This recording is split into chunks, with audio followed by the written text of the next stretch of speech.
Everyone, অনেকদিন ধরে কোনো ভিডিও দেওয়া হয়নি। আর আজকের ভিডিওর টপিকটা টাইটেল দেখে কিছু গেস করতে পারছো তোমরা আশা করি। তো আজকে হচ্ছে যেসব হাজবেন্ডরা বলে বউরা সারাদিন বাড়িতে কোনো কাজ করে না, তো সেই সব হাজবেন্ডদের জন্য। তো চলো একবারে সকাল থেকে শুরু করা যাক।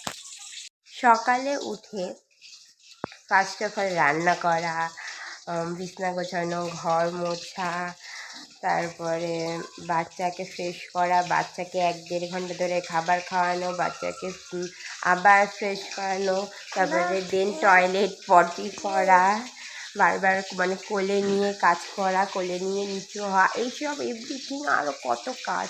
তারপরে তোমার নিজে খাওয়া, সেই 10টার বদলে বেলা 12টা।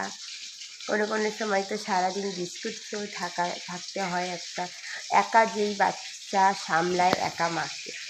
তারপরও স্বামীরা বলে বউরা কোনো কাজ করে না, মানে কোনো কাজই নেই বউদের, ওই তো একটু রান্না করা, বাচ্চা সামলায়, সেটা তো সবাই সামলায়। এটা হচ্ছে ছেলেদের কথা। ওই কাজগুলো যদি ছেলেদের একদিন দেয়া হয় না, তারা, আমি তো কথা দিচ্ছি, তারা হচ্ছে মানে বউয়ের পায়ে শুয়ে পড়বে, একদিনও পারবে না সামলাতে। আর বাচ্চা সামলাতে তো পারবেই না, কারণ 8 ঘন্টা যেই ছেলে বাচ্চা সামলাতে পারে না, সেই ছেলে সারা দিন সামলাবে কী করে? তারপরও মেয়েদের শুনতে হয় কিচ্ছু কাজ করে না, কোনো কাজ পারে না, মেয়েদের মাথায় বুদ্ধি নেই। কি কথাটা ঠিক বলেছি তো? যদি ঠিক বলে থাকি অবশ্যই একটা লাইক করে দিও আর নিচে একটা কমেন্ট করে দিও। যাই হোক, অনেক জ্ঞান দিলাম। তো এখন হচ্ছে মামার জন্য রান্না করছি। আর হচ্ছে মাছের ঝোল করছি, মাছের ভাত দিয়েছি, গাজর, মিষ্টি আলু, সজনে ডাঁটা, এইগুলো দিয়ে মামাকে মাছের ঝোল করে দেবো। কাতলা মাছের ঝোল, আমি কাতলা মাছের, চিংড়ি মাছের বেশি খাই, আর পাবদা মাছ আর ডিম মাছ আছে, আমরা কোনো করি। এবার রান্না করলাম।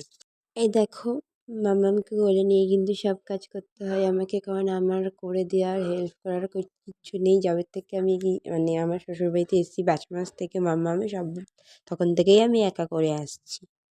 মামামের রান্নাটা বসিয়ে দিলাম, দেখলেই তোমরা। তারপরে এক ঘন্টা দেখো মশারি, জামা কাপড়, কালকে মামাম পটি করে সব কিছু মাখামাখি করেছে, তো এই জন্য সব কাচতে হবে আমাকে এখন। আর এদিকে মাম্মাম দুধ খাওয়ার জন্য এখন কান্নাকাটি বাজে করছে। 2টো, তো আমাদের ঘর কমপ্লিট হয়ে গেছে মোছা। আর এখন মাম্মামকে খাওয়াবো, লাঞ্চ থালাটা আমি তৈরি করে নিয়েছি। তো আমাদেরকে দেখালাম, এই যে মাছের ঝোল, গাজর, আলু, মিষ্টি আলু, সজনে ডাঁটা, আর এখানে ভাতের মধ্যে একটু হালকা ঘি দিয়ে দিয়েছি আমি। তো মাম্মামও যেটু রুমে রয়েছে, ওকে ডেকে নিয়ে আসি। তারপরে দিন আমি স্নান করবো, একটু আজকে শ্যাম্পু করবো। তো শ্যাম্পু করবো, এই জন্য ভাবলাম যে 2টো বেজে গেছে, মাম্মামকে আগে খাইয়ে নিই, তারপরে আমি যা করার আমি করবো, তারপরে আমি খাবো, কারণ রান্না আমার সকালেই হয়ে গেছে। তো চলো মাম্মামকে ডেকে নিই, আমি তাড়াতাড়ি খাই দিই ওকে। যতক্ষণ আমি না খাওয়াতে পারছি আমার শান্তি হয় না। ওর পেট ভরা থাকলে আমার মন ভরা থাকে।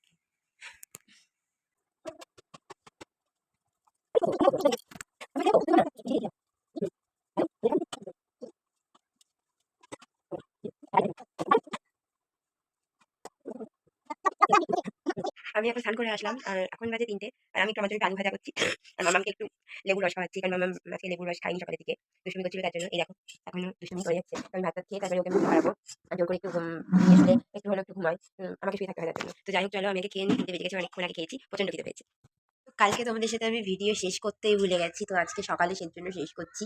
তো এত কাজের মাঝে সব কিছু ভুলে যাই ভিডিও করতে, কারণ মানে অত ভিডিও করা সম্ভব হয় না, কিন্তু যেহেতু ব্লগ করছি, ভিডিওর জন্যই ব্লগ করছি আমি, তো ভিডিও করতে পারিনি কালকে, সরি। তো চলো আজকে ভিডিওটা তোমাদের শেষ করছি, কেমন লাগে আর কারণ লাগলো আমার ভিডিও প্লিজ জানিয়ে তোমরা। তো টাটা।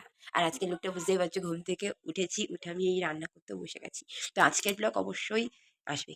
আর আজকে বৃহস্পতিবার, কালকে ছিল বুধবার।